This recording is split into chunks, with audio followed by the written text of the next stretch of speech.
Hello all, welcome back to my channel.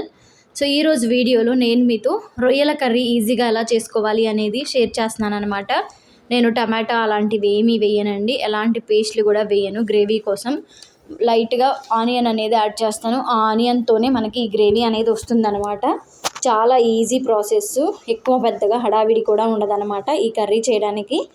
So ఇక్కడైతే నేను రొయ్యల్ని తీసుకొని ఉప్పు పసుపు వేసేసి బాగా 3-4 నీళ్ళతో కడుక్కున్నాను అనమాట.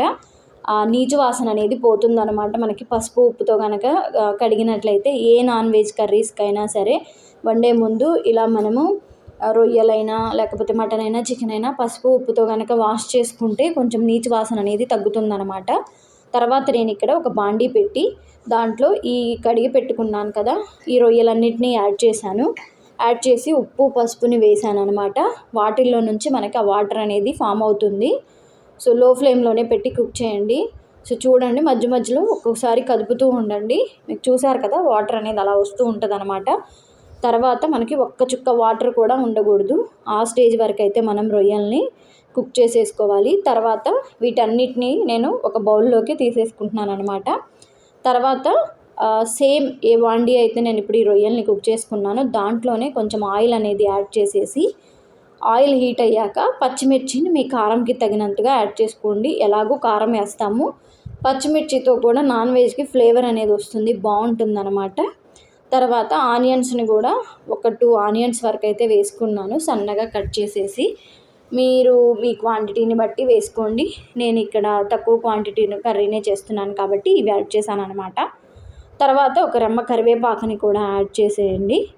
మొత్తం చక్కగా పైనుంచి కింద వరకు కదిపేసేసుకొని అల్లం వెల్లుల్లి పేస్ట్ని కూడా యాడ్ చేసేసుకున్నాను అనమాట.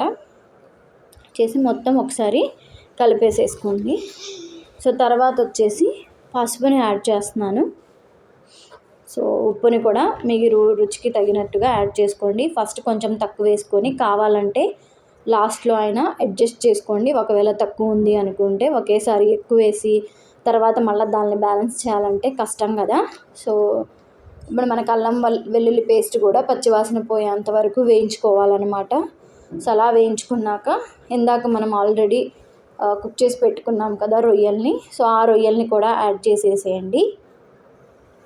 సో ఇప్పుడు మనం కారంని కూడా యాడ్ చేస్తున్నాను అన్నమాట. సో మీకు కావాలంటే ఇంకొంచెం ఎక్కువైనా యాడ్ చేసుకోండి. బాగా స్పైసీగా తింటాము నాన్ వెజ్ కర్రీస్ అనుకుంటే.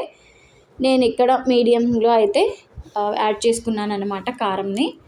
ఒకసారి చక్కగా అంతా కలిపేసేసుకొని ఒక గ్లాస్ వరకు అయితే నేను ఇక్కడ వాటర్ని యాడ్ చేస్తున్నాను అనమాట. సో మూత పెట్టేసేసి లో ఫ్లేమ్లోనే కుక్ చేసేసుకోండి. సో మొత్తం ఇలా కదిపేసేసుకోండి. తర్వాత వచ్చేసి నేను ఇక్కడ ధనియా పౌడర్ని యాడ్ చేస్తున్నాను అనమాట. అలాగే జీరా పౌడర్ని కూడా యాడ్ చేస్తున్నాను. యాడ్ చేశాక మొత్తం చక్కగా కలిపేసేసుకొని లో ఫ్లేమ్లోనే పెట్టి కుక్ చేసేసుకోండి. తర్వాత వచ్చేసి కొంచెం కొత్తిమీరని కూడా యాడ్ చేస్తున్నాను. సో లాస్ట్లో కొంచెం గరం మసాలాని కూడా యాడ్ చేసుకోండి. గరం మసాలా, ధనియా పౌడరు, జీలకర్ర ఇవేనమాట మనం యాడ్ చేసేవి పౌడర్స్. ఇంకా ఏం పౌడర్స్ యాడ్ చేయము. సో మనకేంటంటే అది మొత్తము బాగా దగ్గరికి రావాలన్నమాట ఆ గ్రేవీ అనేది.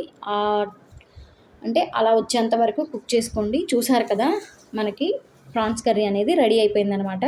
ఈ వీడియో కనుక మీకు నచ్చినట్టయితే ఖచ్చితంగా లైక్ చేయండి, షేర్ చేయండి, సబ్స్క్రైబ్ చేసుకోండి. మరిన్ని వీడియోస్ కోసం నా ఛానల్ని చూస్తూ ఉండండి. Thank you.